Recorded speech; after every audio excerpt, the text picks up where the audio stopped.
But let me tell you, none of those two questions really even matter without the third one.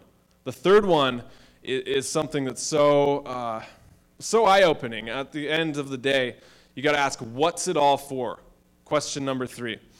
So many times working with men and coaching men, I see them row, only to find that their boat is pointed upstream. So many times we all climb, only to find, as Stephen Covey says, our ladder's on the wrong wall. How do we turn the boat around so it's downstream? How do we make sure our ladder's on the right wall? You ask question 3, what's it all for? Now to do this, I want to read you guys a story. One that when I heard really instantly opened my eyes. But while I'm doing this, I want you to be asking question number 3, what's it all for?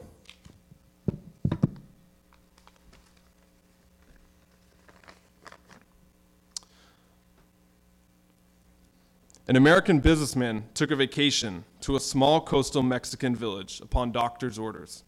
Unable to sleep from an urgent phone call the first morning, he went out to the pier to clear his head. A small boat with just one fisherman had docked. The American complimented the man on the quality of his fish. "How long did it take you to catch this tuna?" the American asked. "Only a little while," the Mexican replied. "Why don't you stay out longer and catch more fish?" said the American. "I have enough to support my family. Give a few to my friends," the Mexican said, as he unloaded them into the basket. The American asked, "But what do you do with the rest of your time?" To which the Mexican replied, "I sleep late, fish a little, play with my children, take a siesta with my wife Julia, and stroll into the village each evening where I sip wine and play guitar with my amigos. I have a full and busy life, senor." The American laughed and stood tall and said, "Sir, I am a Harvard MBA and can help you. You should spend more time fishing, and with the proceeds, buy a bigger boat.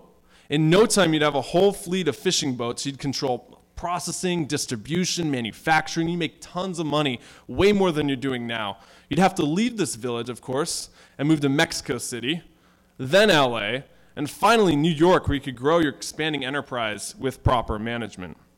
The Mexican fisherman looks up and asks, "But then what?" "That's the best part. When the time is right, you'll announce IPO. You'll sell your company and make millions. You will become very rich." "Millions. Then what, senor?" To which the American replied, "Then you can move to a small Mexican coastal fishing village where you could sleep late, fish a little, play with your kids, take a siesta with your wife Julia, and stroll into town each morning where you could sip wine and play guitar with your amigos." At the end of life, are we here to do as much as we can? Or are we here to be as much as we can? It's about asking the questions, not always looking for the answers, right? It's about focusing on the good to remove the graffiti on your wall. It's about integrating the fundamentals to avoid blisters, all while asking, what's it all for? Where is my ladder leaning? There is no answer to what's the meaning of life, but there's a question: how do I create a life full of meaning? Stop worrying, is this the right answer? And start wondering, is that the right question? Seattle, you guys have been awesome. Go Hawks.